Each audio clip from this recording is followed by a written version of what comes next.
And so we reach the point as our main character You mean like a Maina there, chummy? arrives at a significant fork in the road at his 49th year of life. I'd celebrated my 20th wedding anniversary with my wife and 2 kids in Maui. I'd been faithful and our marriage had been a perfect 1950s style partnership. I worked and she raised the kids.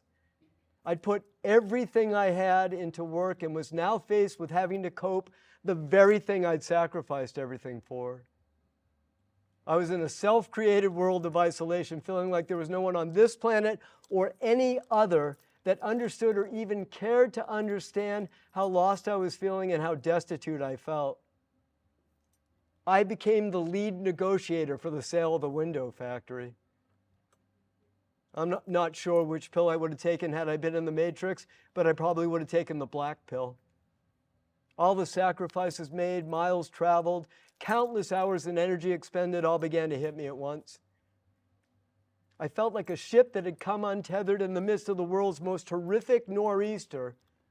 Beyond being set adrift, I felt destined to smash against the rocks and wreck on the ragged coast of Shitstorm Bay. I just wanted someone to hold my hand or take my head and give me that old booby love. There, Shayna Tutala. What I got instead was shit like, look, you're a bright guy. What's the big deal? Just start something else. So on it went. We'd lost over 50% of our volume in just over 3 years. I couldn't and would not stop trying to change the economic environment all by myself. The more places I traveled to try to get sales to go, the more I realized no one was buying anything anywhere.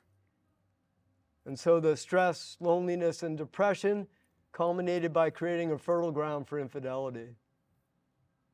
On a subsequent trip to the Panhandle in Florida, after a long meeting of meeting architects and contractors, spreading the gospel of windows in the land of hurricanes, I ended the week at a really great seaside bar. After a few drinks, my sidekick thanked me for the week and headed out. As he split, I turned to an attractive woman sitting next to me, drinking a drink and smoking a cigarette. Feeling brave after my several vodka on the rocks, I said, would you like a drink? Vodka Red Bull, she replied. She smiled and lit another cigarette. She looked more through me than at me at this point, like she was reading me from the inside out. Tell me what you do, she asked. I put everything I had into building a company. I sacrificed my life, my family, my wife, and my children to see this business grow. And now it's in the process of being sold, and I am at a complete and total loss.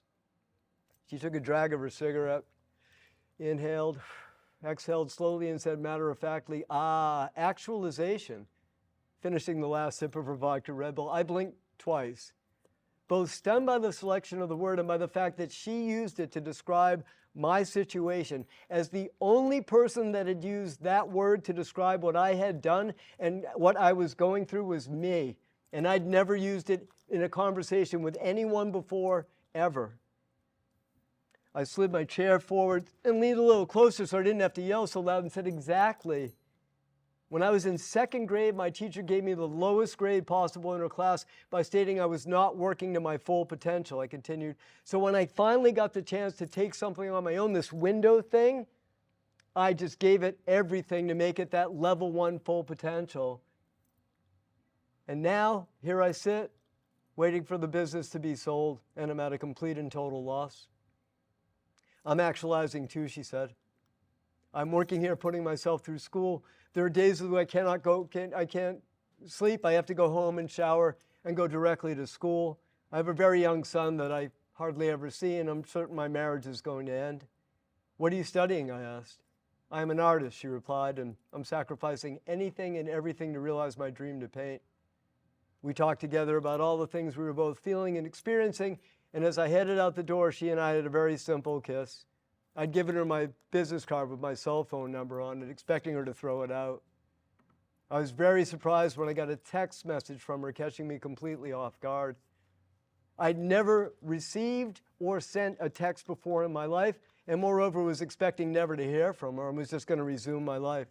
It took me 3 days to learn how to open the message, 30 seconds to read it, and a month to type the reply, which simply read, no. And so text messages with humor grew into emails. We emailed back and forth and occasionally spoke on the phone.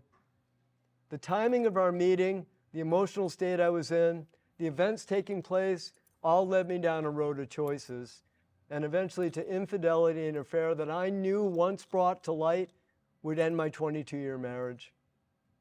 On my next trip to Florida, the woman I had met and I arranged to get together for lunch. It lasted 8 hours. We laughed, we talked, we drank wine, and at the end of the night, we slept together. I was convinced she was my love and my future, and I wasn't the kind of person that could carry on an affair without coming clean. So after we'd been intimate, I decided to tell my wife about her.